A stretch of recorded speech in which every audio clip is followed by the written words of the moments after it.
السلام علیکم. Learn Quran with me lesson 7 سورہ لہب.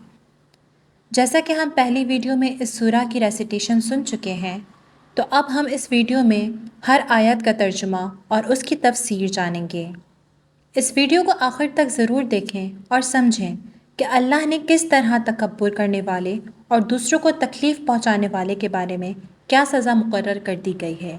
تو شروع کرتے ہیں. بسم اللہ الرحمن الرحیم. تبت یدا ابی لہب و تب. ٹوٹ گئے ہاتھ ابو لہب کے اور وہ خود ہلاک ہو گیا.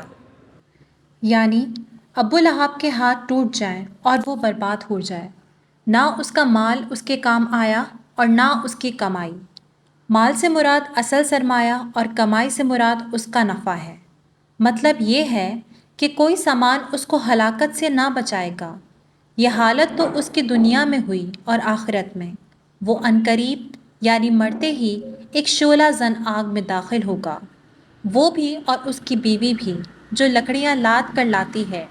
مراد خاردار لکڑیاں ہیں جن کو وہ رسول اللہ صلی اللہ علیہ وآلہ وسلم کے راستے میں بچھا دیتی تھی تاکہ آپ کو تکلیف پہنچے، اور دوزخ میں پہنچ کر اس کے گلے میں دوزخ کی زنجیر اور طوق ہوگا کہ گویا وہ ایک رسی ہوگی خوب بٹی ہوئی. تشبیہ شدت اور استحکام میں ہے. ما اغنی عنہ مالہ وما کسب. اس کا مال اور اس کی کمائی اسے کوئی فائدہ نہیں دے گی. یعنی ابو لہب سخت بخیل اور زر پرست آدمی تھا. ابن اسیر کا بیان ہے کہ زمانہ جاہلیت میں ایک مرتبہ اس پر یہ الزام بھی لگایا گیا تھا کہ اس نے کعبے کے خزانے میں سے سونے کے 2 ہرن چرا لیے ہیں، اگرچہ بعد میں وہ ہرن ایک اور شخص کے پاس سے برآمد ہوئے. لیکن بجائے خود یہ بات کہ اس پر یہ الزام لگایا گیا، یہ ظاہر کرتی ہے کہ مکہ کے لوگ اس کے بارے میں کیا رائے رکھتے تھے.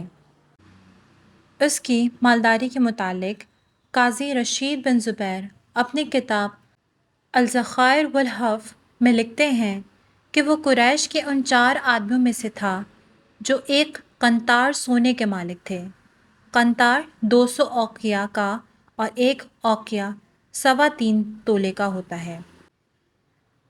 اس کی زبردستی کا اندازہ اس امر سے کیا جا سکتا ہے کہ جنگ بدر کے موقع پہ جبکہ اس کے مذہب کی قسمت کا فیصلہ ہونے والا تھا، قریش کے تمام سردار لڑنے کے لیے گئے، مگر اس نے آس بن ہرشام کو اپنی طرف سے لڑنے کے لیے بھیج دیا اور کہا کہ یہ اس 4000 درہم قرض کا بدل ہے جو میرا تم پر آتا ہے.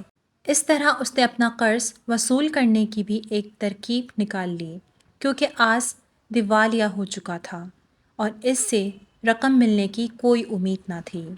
ما کسب کو بعض مفسرین نے کمائی کے معنی میں لیا ہے، یعنی اپنے مال سے جو منافع اس نے حاصل کیا وہ اس کا کسب تھے، اور بعض دوسرے مفسرین نے اس سے مراد اولاد لی ہے، کیونکہ رسول اللہ صلی اللہ علیہ وآلہ وسلم نے فرمایا ہے کہ آدمی کا بیٹا بھی اس کا کسب ہے. ابو داؤد، ابن ابی حاتم. یہ دونوں معنی ابو لہب کے انجام سے مناسبت رکھتے ہیں، کیونکہ جب وہ عطسہ کے مرض میں مبتلا ہوا تو اس کا مال بھی اس کے کسی کام نہ آیا، اور اس کی اولاد نے بھی اسے بے کسی کی موت مرنے کے لیے چھوڑ دیا. اس کا جنازہ تک عزت کے ساتھ اٹھانے کی اس اولاد کو توفیق نہ ہوئی. اس طرح چند ہی سال کے اندر لوگوں نے اس پیشن گوئی کو پورا کرتے ہوئے دیکھ لیا جو ابو لہب کے متعلق اس صورت میں کی گئی تھی. سیصلی نارا ذات لہب. وہ بھڑکتی ہوئی آگ میں جھونکا جائے گا. سیصلی نارا ذات لہب یعنی قیامت کے بعد یا مرنے کے فوراً بعد قبر ہی میں ایک شعلہ زن آگ میں داخل ہوگا. اس کے نام کی مناسبت سے آگ کے ساتھ ذا لہب کی صفت میں خاص بلاغت ہے. وامرأتہ حمالۃ الحطب. اور اس کی بیوی بھی جو لکڑیاں ڈھوتی تھی. جس طرح ابو لہب کو رسول اللہ صلی اللہ علیہ وسلم نے سخت خیز اور دشمنی تھی، اس طرح اس کی بیوی بھی اس دشمنی اور رسول اللہ صلی اللہ علیہ وسلم کے لیے اظہار ثانی سے اس کی مدد کرتی تھی. قرآن کریم نے اس آیت میں بتلایا ہے کہ یہ بدبخت اپنے شوہر کے ساتھ جہنم کی آگ میں جائے گی، اور اس کے ساتھ اس کا ایک حال یہ بتلایا ہے کہ مات لہب، جس کے معنی ہیں سوختہ کی لکڑیاں لادنے والی، یعنی آگ لگانے والی۔ عرب کے محاورات میں چغل خور کرنے والے کو جمال الحطب کہا جاتا ہے، جیسے کوئی سوختہ کی لکڑیاں جمع کر کے آگ لگانے کا سامان کرتا ہے۔ چغل خوری کا عمل ایسا ہے کہ وہ اپنے چغل خوری کے ذریعے افراد اور خاندانوں کی آگ جھڑک دیتا ہے۔ یہ عورت رسول اللہ صلی اللہ علیہ وآلہ وسلم اور صحابہ کرام کی ایذار رسائی کے لیے چغل خوری کا کام کیا کرتی تھی۔